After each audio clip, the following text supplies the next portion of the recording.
Assalamualaikum warahmatullahi wabarakatuh. Apa khabar semua? Jom belajar pendidikan Islam, pendidikan khas tingkatan 1 bersama Cikgu Ai. Hari ini kita teruskan pelajaran kita dengan bahagian kefahaman ayat Unit 7, Mentaati Ibu Bapa. Standard pembelajaran pada hari ini, pertama, menyatakan intisari ayat 14 surah Luqman. Jom teruskan belajar bersama Cikgu. Mari kita mulakan pelajaran kita pada hari ini dengan membaca doa sebelum belajar.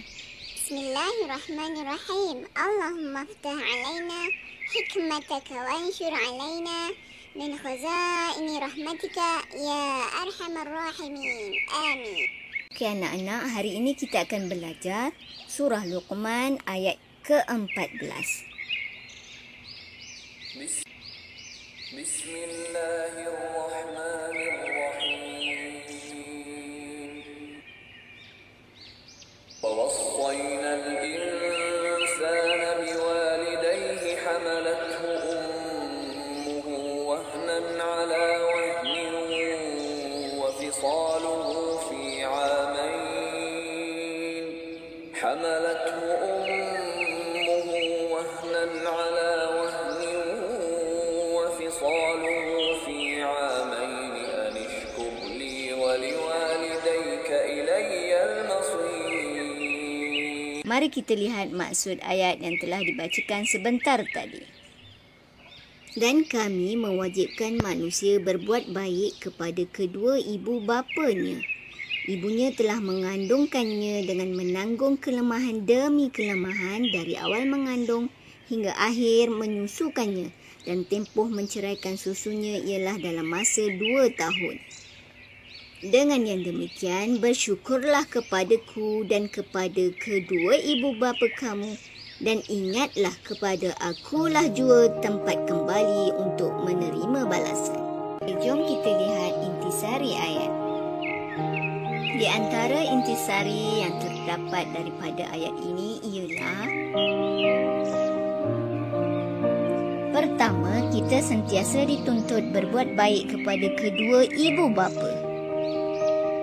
Berdasarkan ayat ini, berbuat baik kepada ibu bapa adalah merupakan suatu tuntutan. Apabila kata tuntutan, sememangnya disuruh oleh Allah Subhanahu Wa Taala kepada kita supaya berbuat baik. Kenang segala pengorbanan yang telah ibu bapa berikan kepada kita. Bermula dari sebelum kita dilahirkan lagi. Ibu ketika mengandungkan kita menghadapi pelbagai kesukaran dan seterusnya, melahirkan dan menyusukan, memberi kasih sayang, mendidik dan membesarkan kita. Begitu juga dengan ayah yang berusaha untuk mencari rezeki, memberi nafkah, segala keperluan kepada kita anak-anak mereka.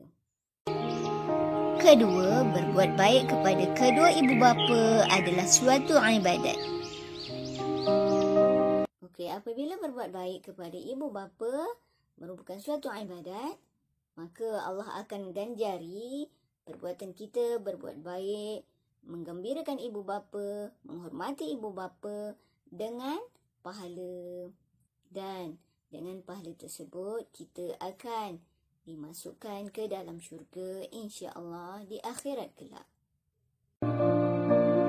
Ketiga, berakhlak mulia terhadap ibu bapa ialah kewajipan setiap anak. Sesungguhnya, pengorbanan ibu tidak mampu kita balas. Pengorbanannya tidak ternilai harganya. Ibu telah bersusah payah ketika mengandungkan kita. Seterusnya, ibu bertarung nyawa untuk melahirkan kita. Dan apabila kita lahir, ibu menyusukan kita dalam tempoh 2 tahun. Seterusnya, ibu memberi kita sepenuh kasih sayang dan mendidik kita sehingga dewasa. Keempat, ibu telah bersusah payah menanggung rasa sakit dan letih semasa mengandung, melahirkan, membesar dan mendidik kita. Sesungguhnya, pengorbanan ibu tidak mampu kita balas. Pengorbanannya tidak ternilai harganya. Ibu telah bersusah payah ketika mengandungkan kita. Seterusnya, ibu bertarung nyawa untuk melahirkan kita. Dan apabila kita lahir, ibu menyusukan kita dalam tempoh 2 tahun. Seterusnya, ibu memberi kita sepenuh kasih sayang dan mendidik kita sehingga dewasa. Yang kelima, Allah memerintahkan manusia supaya tidak mensyirikkannya, malah sentiasa bersyukur kepadanya dan mentaati ibu bapa. Syirik bermaksud menyekutukan Allah. Allah memerintahkan supaya kita jangan mensyirikkannya. Dengan maksud kita jangan sembah selain daripadanya, jangan mengharap selain daripadanya, hanya dia tempat bergantung. Maka yang wajib disembah hanya Allah Subhanahu Wa Taala. Allah juga memerintahkan supaya kita bersyukur kepadanya. Bersyukur dengan maksud mentaati semua perintahnya, melaksanakan semua yang disuruh dan meninggalkan semua yang dilarang. Apa yang disuruh? Solat, puasa, zakat dan sebagainya.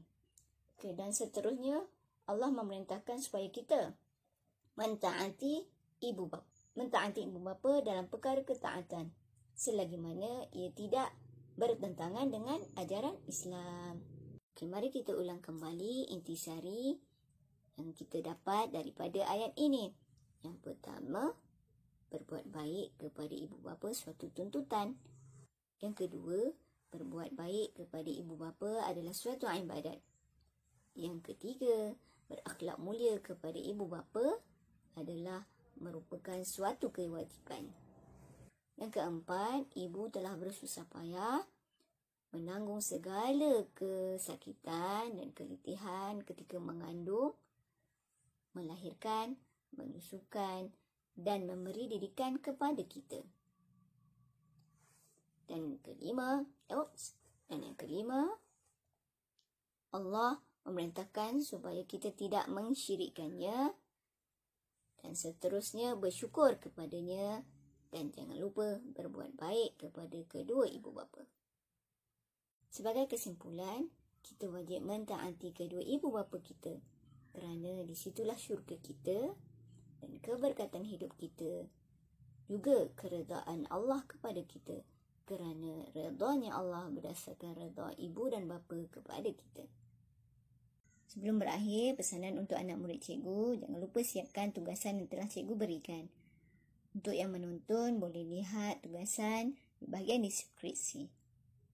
Sekian saja untuk kali ini. Kita bertemu di lain masa dan di lain ketika. Wabillahi taufiq wal hidayah. Wassalamualaikum warahmatullahi wabarakatuh.